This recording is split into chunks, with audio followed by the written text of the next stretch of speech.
BPF প্ৰধান হাগ্ৰামা মহিলাৰী আৰু দুৰ্গা দাস বড়োক বৰ্জন নেমছুৰ হাগ্ৰামা মহিলাৰীক প্ৰত্যাখ্যান কৰিবলৈ সংখ্যালঘু ৰাজ্যক আহ্বান জনাইছে নেমছুৱে হাগ্ৰামা মহিলাৰীয়ে সংখ্যালঘু ভোট বিচৰাৰ নৈতিক অধিকাৰ নাই হাগ্ৰামা মহিলাৰীৰ বিৰুদ্ধে সৰব হৈছে উত্তৰ পূৰ্বাঞ্চল সংখ্যালঘু ছাত্ৰ ইউনিয়ন হাগ্ৰামাৰ 17 বছৰীয়া শাসনকালত বিটিআৰত কোলা ধোঁৱা উৰা বুলি মন্তব্য আগবঢ়াইছে হাগ্ৰামাৰ শাসনকাল সংখ্যালঘুৰ বাবে কোলা দিন আছিল বুলি মন্তব্য মজিবুৰ ৰহমানে দুৰ্গা দাস বড়ো হৈ ভোট বিচৰা কাৰ্যকো সমালোচনা কৰিছে সংখ্যালঘু ৰাজ্যক হাগ্ৰামা মহিলাৰীৰ ওচৰত বিক্ৰী কৰিবলৈ দিয়া নহব তেনে মন্তব্য তেওঁলোকে আগবঢ়াইছে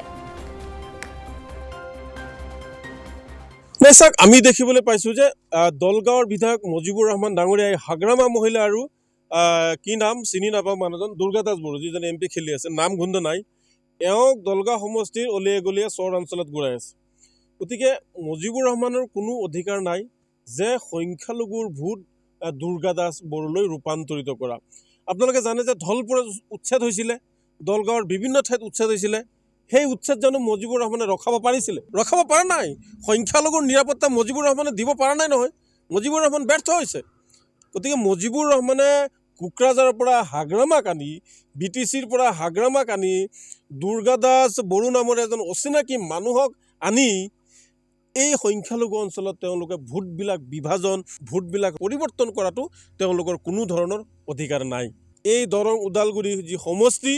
আৰু তেওঁৰ যি প্ৰাৰ্থী দুৰ্গা দাস বড়োক আমি নেমছুৱে বৰ্জন কৰিছোঁ তেওঁ সংখ্যালঘু অঞ্চলত ভোট বিচাৰি যোৱাৰ অধিকাৰ নাই